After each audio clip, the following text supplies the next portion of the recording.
সুপ্রিয় দর্শক, আসসালামু আলাইকুম। সবাইকে স্বাগত জানাচ্ছি আজকের গুরুত্বপূর্ণ সংবাদে। প্রথমেই জানিয়ে দিচ্ছি সংবাদ শিরোনাম, পরে বিস্তারিত। যুক্তরাষ্ট্র ইসরায়েলের সম্পর্কে ভাঙনের সুর। এদিকে যুক্তরাষ্ট্র এবার ভুল করলে বড় শাস্তি দেবে ইরান। অপরদিকে যুদ্ধ বন্ধ ও হরমুজ পুনরায় খুলতে রাজি ইরান, নিউ ইয়র্ক টাইমস। আরও থাকছে গরুকে জাতীয় পশুর মর্যাদা দেওয়ার দাবি ভারতের বিশিষ্ট মৌলবীর। শুনছিলেন সংবাদ শিরোনাম, এখন বিস্তারিত। তার আগে ছোট্ট একটি আবেদন, যদি আপনি ন্যায় ও মানবতার পক্ষে থাকেন লাইক দিন। গাজা, ইরান সহ বিশ্বের সকল শিশুদের ভালোবাসা দেখাতে চাইলে কমেন্টসে লিখে জানান বিশ্বে শান্তি চাই এবং নেতানিয়াহু ও ট্রাম্পের পতন চাই। আর সাবস্ক্রাইব করুন আমাদের চ্যানেলটি, কারণ আমরা বলি সেই কথা যা অনেক মিডিয়া আড়াল করে। এখন চলুন বিস্তারিত দেখা যাক। যুক্তরাষ্ট্র ইসরায়েলের সম্পর্কে ভাঙনের সুর। ইরানের সঙ্গে যুক্তরাষ্ট্রের যুদ্ধবিরতি ও সম্ভাব্য যে চুক্তির কথা বলা হচ্ছে সেখানে রাখা হয়নি ইসরায়েলকে। স্বাভাবিকভাবেই এতে খুশি নয় দখলদার দেশটি। তবে ইসরায়েলের প্রধানমন্ত্রী বেঞ্জামিন নেতানিয়াহু যুক্তরাষ্ট্রের সঙ্গে সম্পর্ক উদ্বেগ কমানোর চেষ্টা করছেন। কাতার ভিত্তিক গণমাধ্যম আল জাজিরা জানিয়েছে দুপক্ষের মাঝে টানাপোড়েন চলছে। তবে নেতানিয়াহু সম্প্রতি এক্সে দাবি করেছেন যুক্তরাষ্ট্র ইসরায়েল সম্পর্ক এখনও শক্তিশালী আছে। যদিও সম্ভাব্য চুক্তি নিয়ে ইসরায়েলের ভেতরে গভীর উদ্বেগ তৈরি হয়েছে। ইসরায়েলি কর্মকর্তারা যে খসড়া দেখেছেন তারা মোটেও সন্তুষ্ট নন। দক্ষিণ পশ্চিম তীরের রামাল্লা থেকে আল জাজিরার সাংবাদিক নিদা ইব্রাহিম জানিয়েছেন ইসরায়েলের প্রধান উদ্বেগ হল চুক্তিতে ইরানের উচ্চ মাত্রায় সমৃদ্ধ ইউরেনিয়াম সরিয়ে নেওয়া এবং তেহরানের পারমাণবিক কর্মসূচি স্থায়ীভাবে বন্ধ করার বিষয়টি সুস্পষ্টভাবে অন্তর্ভুক্ত নেই। আল জাজিরার প্রতিবেদনে বলা হয় নেতানিয়াহু নাকি তার কর্মকর্তাদের প্রকাশ্যে মন্তব্য না করতে নির্দেশ দিয়েছেন। কারণ হিসেবে বলা হচ্ছে যুক্তরাষ্ট্রের প্রেসিডেন্ট ডোনাল্ড ট্রাম্পের সঙ্গে সম্পর্ক সামলাতে তিনি সতর্ক অবস্থান নিতে চান, কোনো ভুল তিনি চান না। ইসরায়েলি চ্যানেল 12-র এক প্রতিবেদনে দাবি করা হয়েছে সম্ভাব্য চুক্তির ফলে লেবাননে চলমান সংঘাত শেষ হলে ইসরায়েলি সামরিক তৎপরতা সীমিত হয়ে যেতে পারে। এমন আশঙ্কা ইসরায়েলি সেনাবাহিনীর ভেতরেও রয়েছে। বিশেষ করে লেবানন থেকে ড্রোন হামলায় হতাহতের ঘটনা নিয়ে ইসরায়েলে উদ্বেগ আরও বেড়েছে। বিশ্লেষকদের মতে যুক্তরাষ্ট্র ও ইসরায়েল দুদেশই ইরান যুদ্ধপর থেকে একসঙ্গে কাজ করলেও এখন নীতিগত মতপার্থক্য বেড়েছে।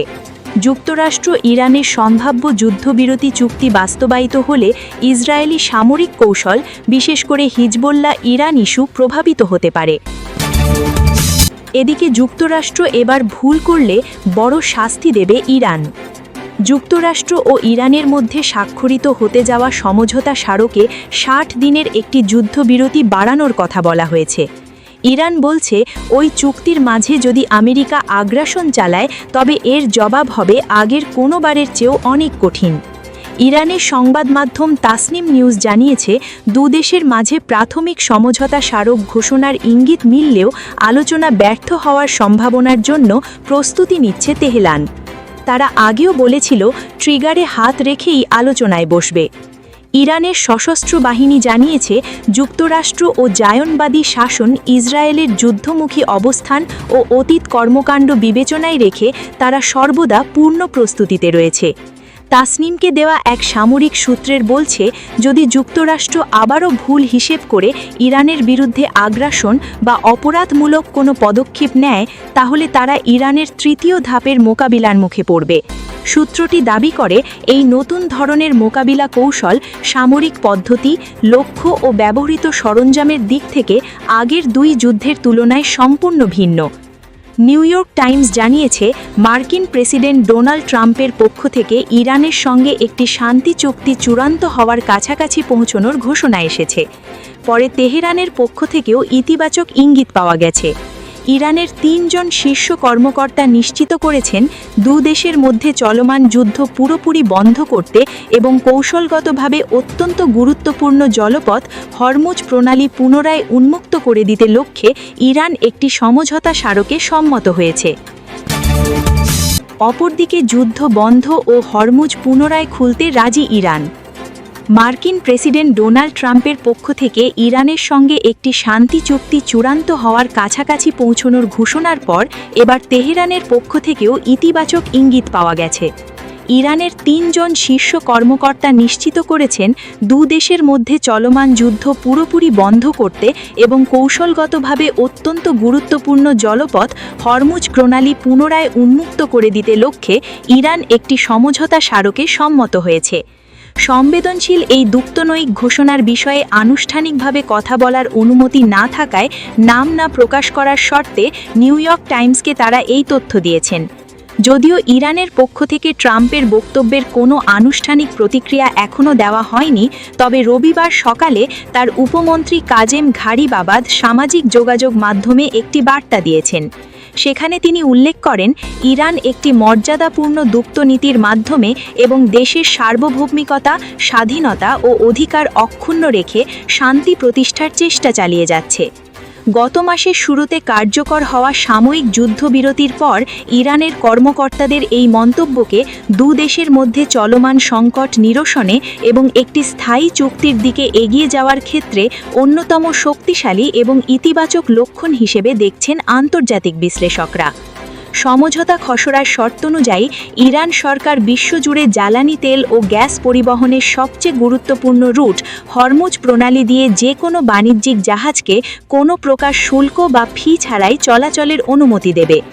এর বিনিময়ে যুক্তরাষ্ট্র ইরানের ওপর জারি করা তাদের নৌ অবরোধ ন্যস্ত করবে। চুক্তির আওতায় লেবানন সহ সব ফ্রন্টে যুদ্ধ পুরোপুরি বন্ধ করার শর্তেও যুক্ত রয়েছে, যেখানে ইরান সমর্থিত সশস্ত্র গোষ্ঠী হিজবুল্লাহর সাথে ইসরায়েলের তুমুল সংঘাত চলছিল। গত এক সপ্তাহ ধরে যেখানে মার্কিন প্রশাসন ইরানের ওপর নতুন করে সামরিক হামলা চালানোর হুমকি দিচ্ছিল, সেখানে তেহরান দ্বিমুখী কৌশল নিয়ে মাঠে নেমেছিল। একদিকে তারা পুরোদমে যুদ্ধের প্রস্তুতি নিচ্ছিল, অন্যদিকে পর্দার পেছনে ব্যাপক দুক্তনৈক তৎপরতা চালিয়ে যাচ্ছিল। শনিবারের পরিস্থিতির পর স্পষ্ট বোঝা যাচ্ছে যে যুদ্ধের চেয়ে দুক্তনৈক পথটি শেষ পর্যন্ত জয়ী হতে চলেছে।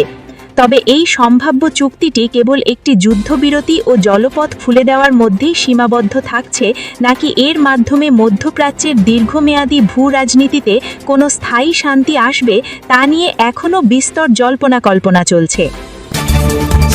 আরও থাকছে গরুকে জাতীয় পশুর মর্যাদা দেওয়ার দাবি ভারতের বিশিষ্ট মৌলবীর। ভারতে গরুকে জাতীয় পশুর মর্যাদা দেওয়ার দাবি তুলেছেন আজমের শরীফের দরগার বিশিষ্ট মৌলবী সৈয়দ সরওয়ার চিশতি। একই সঙ্গে তিনি সারা দেশে গোহত্যা নিষিদ্ধ করা, কুরবানির জন্য গরু বিক্রি বন্ধ করা এবং গোমাংস রপ্তানিতে নিষেধাজ্ঞা আরোপের আহ্বান জানিয়েছেন ঈদুল আজহাকে সামনে রেখে। তার এই মন্তব্য ঘিরে ভারত জুড়ে নতুন রাজনৈতিক ও সামাজিক আলোচনা শুরু হয়েছে। চিশতি বলেছেন, হিন্দু ধর্মাবলম্বীদের কাছে গরুর বিশেষ ধর্মীয় গুরুত্ব রয়েছে, সেই কারণে গরুকে যথাযথ সম্মান ও সাংবিধানিক সুরক্ষা দেওয়া প্রয়োজন। তিনি ভারতের প্রধানমন্ত্রী নরেন্দ্র মোদীর কাছে সংসদের বিশেষ অধিবেশন ডেকে গরুকে জাতীয় পশুর মর্যাদা দেওয়ার জন্য আইন প্রণয়নের আবেদন করেন। তার ভাষায়, এমন বিষয়ে রাজনীতির ঊর্ধ্বে উঠে সামাজিক সম্প্রীতি ও সাংস্কৃতিক শ্রদ্ধাবোধ জায়গা থেকে সিদ্ধান্ত নেওয়া উচিত। তিনি দাবি করেন, মুসলিম সমাজের একটা বড় অংশ এমন উদ্যোগকে ইতিবাচকভাবেই দেখবে। ঈদুল আজহা সামনে রেখে গরু কুরবানি নিয়ে ভারতে প্রতি বছরই বিতর্ক দেখা যায়। এর মধ্যে পশ্চিমবঙ্গে সম্প্রতি বিধানসভা নির্বাচনের পর প্রকাশ্যে গোহত্যা নিয়ে কঠোর অবস্থানের ইঙ্গিত দিয়েছে নতুন বিজেপি সরকার। এই প্রেক্ষাপটে আজমের শরীফের মতো প্রভাবশালী ধর্মীয় ব্যক্তির বক্তব্য নতুন মাত্রা যোগ করল। চিশতি শুধু গোহত্যা বন্ধের দাবি করেননি, গবাদি পশুর প্রতি অবহেলার বিরুদ্ধেও কঠোর আইন প্রণয়নের আহ্বান জানিয়েছেন। তিনি বলেন, অনেক মানুষ গরু দুধ দেওয়া বন্ধ করলে তাদের রাস্তায় ছেড়ে দেয়, ফলে এসব গরু প্লাস্টিক ও ময়লা খেয়ে অসুস্থ হয়ে পড়ে। তার মতে, এমন আচরণের বিরুদ্ধে কঠোর শাস্তির ব্যবস্থা থাকা প্রয়োজন। একই সঙ্গে তিনি বিজেপি সরকারের সমালোচনাও করেছেন। তার প্রশ্ন, কেন্দ্রের সরকার দীর্ঘ সময় ক্ষমতায় থাকা সত্ত্বেও কেন এখনও পর্যন্ত গো সুরক্ষা ও গবাদি পশুর সুরক্ষায় কার্যকর এবং সর্বজনগ্রাহ্য আইন তৈরি করতে পারেনি। উল্লেখ্য, ভারতে গত এক দশকে গো রক্ষার নামে হিংসার বহু অভিযোগ সামনে এসেছে।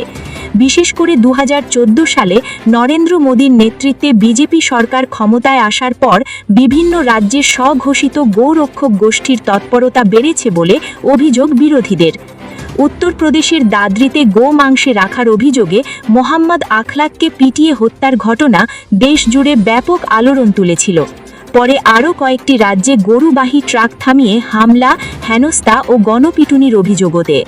এমন ধরনের ঘটনার কারণে দেশের মুসলিম সমাজের একটা অংশের মধ্যে উদ্বেগ তৈরি হলেও চিস্তির বক্তব্য ভিন্ন দৃষ্টিভঙ্গি সামনে এনেছে। তিনি মনে করেন, যদি গরুকে জাতীয় পশু ঘোষণা ও গো হত্যা বন্ধের মাধ্যমে সামাজিক সম্প্রীতি জোরদার হয়, তাহলে মুসলিম সমাজেরও তা গ্রহণে আপত্তি থাকবে না। বিশ্লেষকদের মতে ধর্মীয় সংবেদনশীলতা, রাজনৈতিক মেরুবণ্ডীকরণ এবং সংখ্যালঘুদের সুরক্ষা এই তিনটি বিষয়কে ঘিরে ভারতে গরু নিয়ে বিতর্ক বহুদিন ধরেই চলছে। আজমের শরীফের এই বক্তব্য সেই বিতর্কে নতুন রাজনৈতিক ও সামাজিক আলোচনার জন্ম দিল।